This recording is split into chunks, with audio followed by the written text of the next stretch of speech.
once again, I say hello. Hello to you. I'm still very much Herman Scuttle in this prison known as Wormwood Scrubs, Pittsfield, Massachusetts. And most of the time you yawn or you do something out of boredom or out of frustration. You might do something else besides yawn because you've heard me say this stuff so many times and it doesn't make any sense to you. And of course, it shouldn't make any sense to you. But here we go. Now, this being a news show, I have some very important breaking news that just crossed the wire. So let's examine it together and see what's what. Huh? The Valley Farm Animal Hospital in Pretoria, that's in South Africa, by the way, said a woman brought in her dog, suspecting that the dog had swallowed her diamond engagement ring. The veterinarians took x-rays and spotted the ring in the dog's stomach. The vet gave the dog medicine to induce barfing, and up came the ring. But then for punishment, the woman brought the dog to a flea market.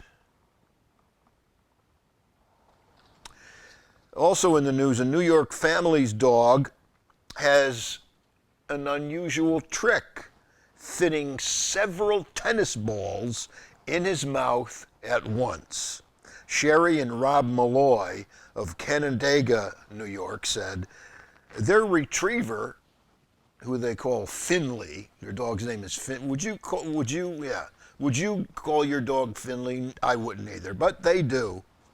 So they said that their dog Finley has developed a skill to the point where he regularly fits 6 tennis balls in his mouth at one time.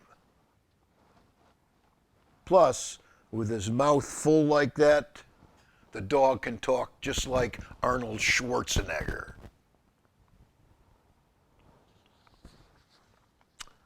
And finally in the news, an Alaskan man, his name Randy Curtis, was taking out the trash when a large bull moose wandered onto the man's property. The moose charged Curtis, leading Curtis to flee into a nearby shed and barricade himself inside. But the moose demolished the shed and ate the man. Damn it, they don't make sheds like they used to. Now then,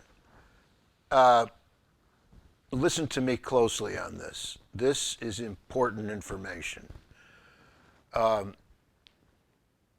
Visitors from an unfamiliar outpost out there in the universe somewhere are either on their way to Earth or they're settled in already right there in an affordable apartment right there in your neighborhood. Now, this is no real big problem. It's no big thing to panic over. But look, just make sure that you don't offend these visitors from unfamiliar outposts in the universe. If you offend them, they will blink your eyes, or should I say they will blink their eyes and they will cover you with green slime. Do you want that? Do you want to offend these visitors from outer space to the point where they blink their eyes, cover you with green slime? Nobody I know likes to be covered with green slime. Oh wait, there's a new prisoner up in cell block 3, yeah.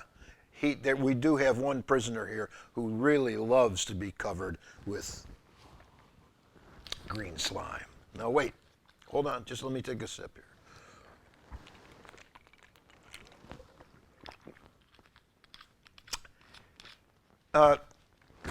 Back to these visitors from unfamiliar outposts in our universe. They are very sensitive. They are very, very sensitive, and you must be very, very careful not to hurt their feelings by calling them the wrong name. Right. Never, never, never call these people foreigners, aliens, spacemen, gremlins, little green men, grays, outsiders, sightseers, newcomers, displaced persons, bogeymen, big-eyed monsters, draconians, scaly humanoids, lizard kings, fallen angels, E.T., or Gilbert Gottfried. Got it? Okay. Because these, really, I hope you wrote that down as a checklist of names to remember not to call these people. Because these spooky little UFO freaks are woke. You get me? They are woke, with enough woke to make you choke. They have friends at the White House and the Pentagon. They are genetically linked to Mark Zuckerberg. And they have no sense of humor, and they will eat your face if your woke shows the hoax in their woke. Yeah, I know that's a lot of information to digest, but you better pay attention. We'll send you a DVD copy of this show so you can get all the things straight, okay? Yeah, you don't want to get involved in this mess. So I'll tell you, you keep a civil tongue in your head when you're introduced to these treacherous galactic mutants. They prefer to be called special guests or Yarama Yahoos. And understand, it's not a matter of when they arrive and take over. They're already here.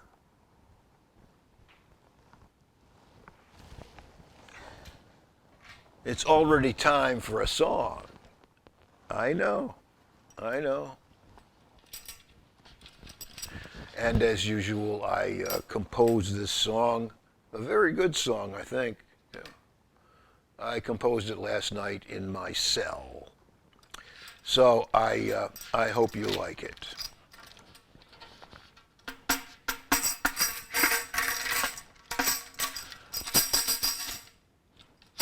I got to get the feel of my tambourine.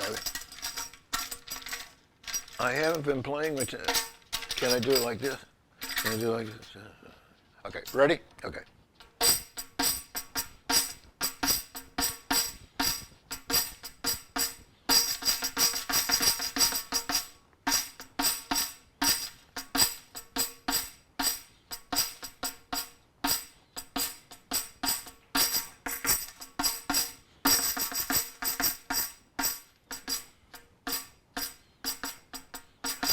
Rachel, Rachel, funny woman, Rachel Dratch. Oh, Rachel, Rachel, funny woman, Rachel Dratch.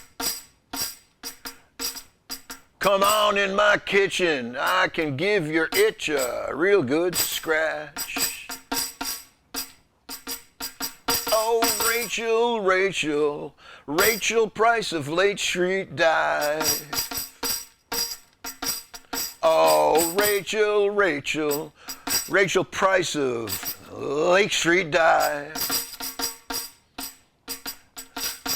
Come on in my kitchen, we can do that funky hand jive.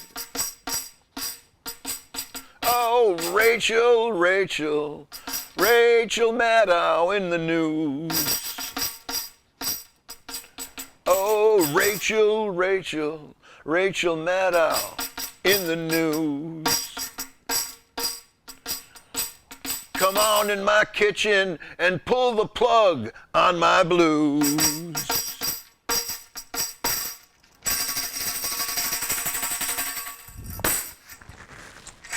That's how that goes right there, you see, right? So, I know, as usual, when I compose one of these songs, they are, to me, they're a masterpiece. Each one is a masterpiece, and I know that you know that. So it just makes me feel so good. That's why I keep doing these songs. Now, you know what it's time for? Of course you know what it's time for. My best friend, he used to just be an acquaintance here at the prison, but he's come to be a best friend. I don't know how much longer he's going to be around. I'm talking about Captain Backfish, okay? He's just falling apart more and more day by day. He's old. He won't tell me how old he is, but he's old. Anyway, I can see that he's up and around. He's sitting in a chair over there, looking over his notes or whatever it is he's going to talk to you about. And so I'm going to go get him. Captain Backfish. Hey, Captain. Get up and just do your thing. Everybody loves you, Captain, so they're waiting for you and whatever you've got for today. So, come on. Noah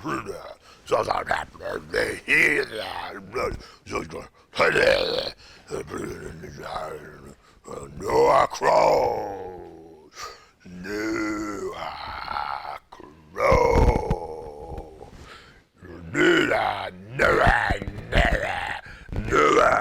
Noah Crow.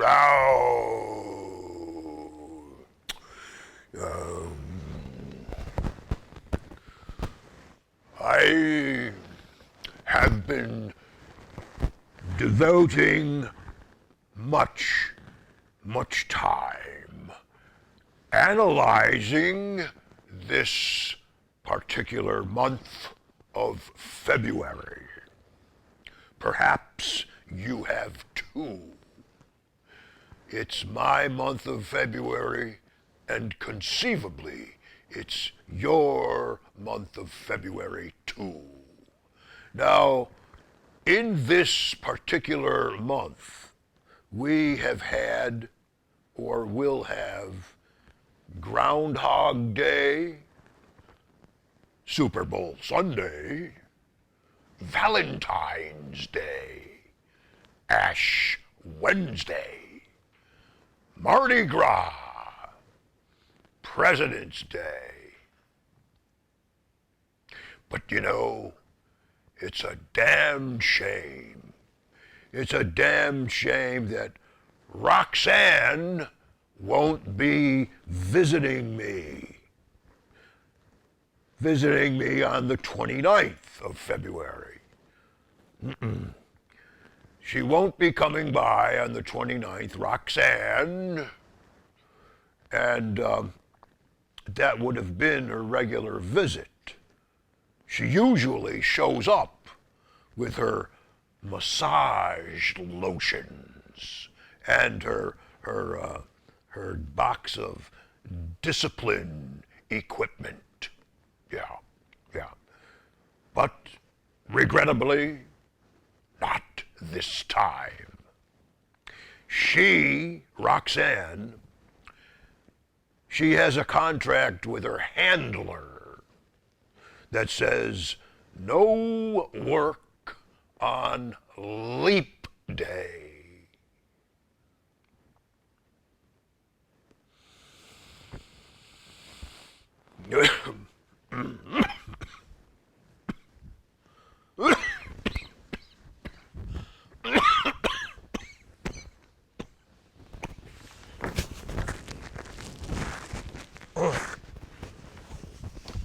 Captain Backfish, did you just fall out of the chair?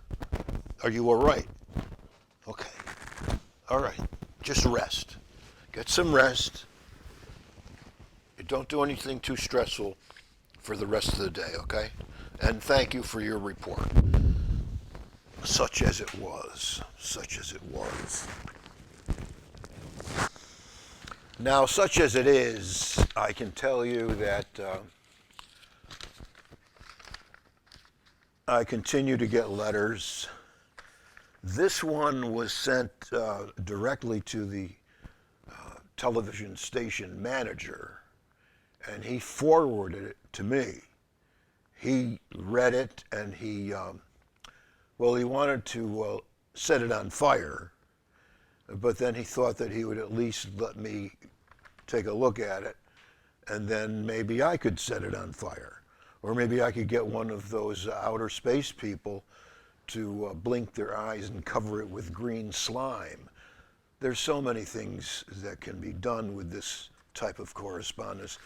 The one thing that can be done is to just not write the stuff and not sending it. But some of you continue to defy me on that. So you must think it's entertainment for me to get all flustered at the camera by reading your nonsense. Well, it's true to some extent, but look, I don't have that much to do around here at the prison, okay? So I'm just going to humor myself. Who knows what? Listen to me. Listen to this now. To the television station manager, I am very interested in learning how I can get a conjugal visit with Herman Scuttle. Do I have to be married to him for a conjugal visit? If so, please let him know I am very marriageable. I am 66 years old, but everybody tells me I look much younger, like maybe 59. And that would be a pleasantly plump 59. I like drinking beer, but never more than a 12-pack in one night. It's 8:30 p.m. as I am writing this, and tonight's 12-pack is just about gone. After the beer is gone, I watch the news and throw my empty bottles at the screen. And I try to limit eating ice cream. Try to limit it to 2 pints a day, that's all. Chocolate chip cookie dough, and sometimes when I'm eating the ice cream in bed, I will fall asleep, and I wake up in a gooey chocolate puddle. Now, if I can persuade Herman Scuttle, that's me. If I can persuade Herman Scuttle to take me as his bride, I think I will have better habits. So let's start out with a nice wedding. You've got a little chapel there in the prison, right? Then a few months of some sweet, sweet conjugal visits, and then parole. Oh, by the way, I'm a very casual dresser. Sweatpants and bare feet. And I still have good teeth. Last count, I have 11. 11 original teeth, kind of off-white in color. And I like to keep a pinch of snuff against my gums. And I only have one mole on my face. It's right there on the tip of my nose with 2 or 3 cute little hairs growing out of it. Well, that's about it. I hope when Herman Scuttle gets my little resume here, he'll get as excited as I am about him. Cheers. Signed, Zazu Carmignani.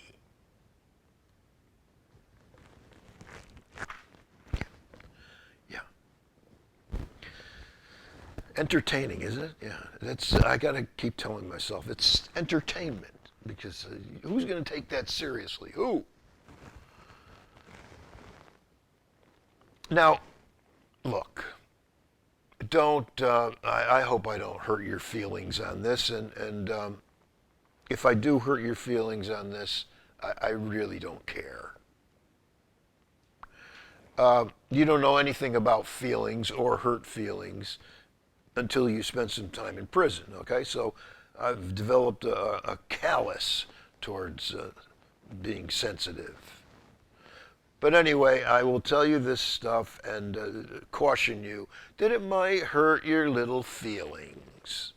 Now, I'll tell you that as much as you would like to include me in your Woodstock memories, you've got the wrong guy.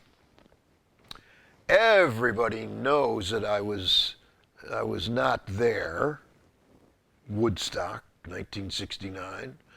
I happen to have been 8,600 miles away from Yasgur's farm in a place that was absolutely the opposite of peace and love.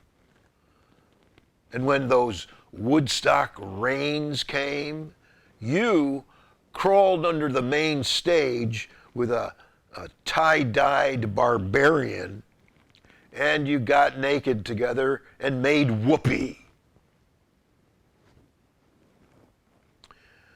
And recalling that image after all these years, it still makes me hyperventilate.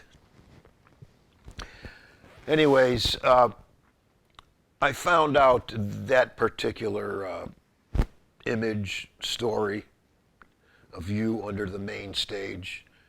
I got that secondhand, believe me, because I was not there. I was not at Woodstock.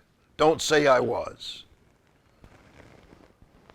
I mean, the idea back then of me injecting myself into 600 acres of sludge and filth with 400,000 stinking missing links, it made me squirm then and now.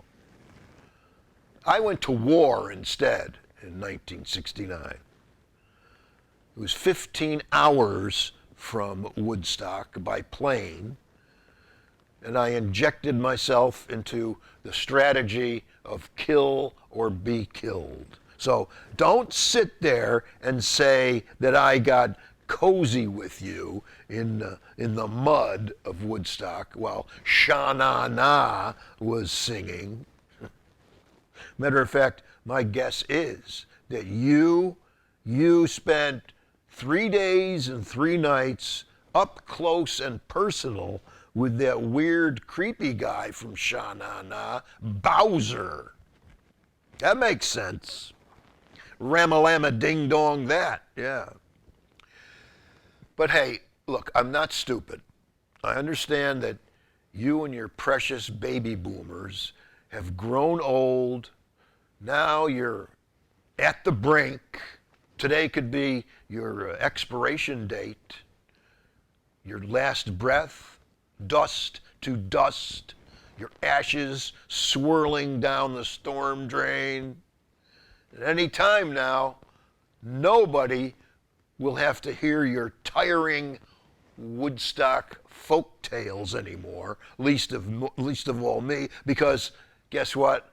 I was not there, and I'm glad I wasn't.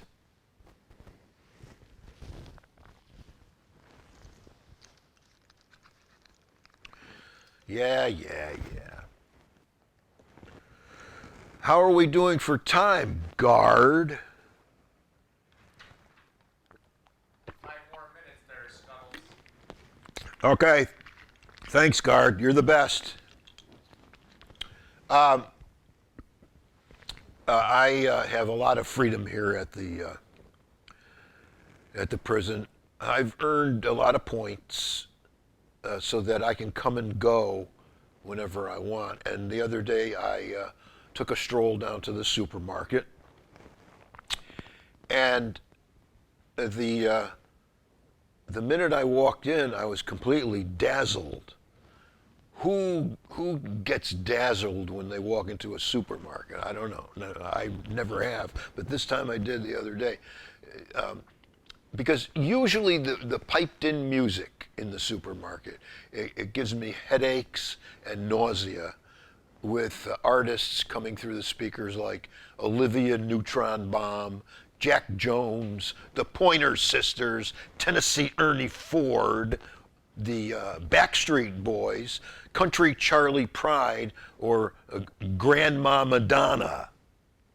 Yeah. But the other day, the speakers in that same supermarket were blasting So What? You're not familiar with that? That was a very popular Miles Davis tune back in the day. You should check that out sometime. So What? Miles Davis coming through the speakers in the supermarket. Immediately, before I even started shopping for my food, I went up to the manager and I thanked him. The manager was clueless. He said, "Well, I guess that kind of music is all right if that's the kind of stuff you like." I said, yeah. I said, by the way, rewind that song, So What by Miles Davis, and play it 3 more times. You do that, manager, and I'll buy every pork loin that you have in this store. And he did it. And now I've got a freezer.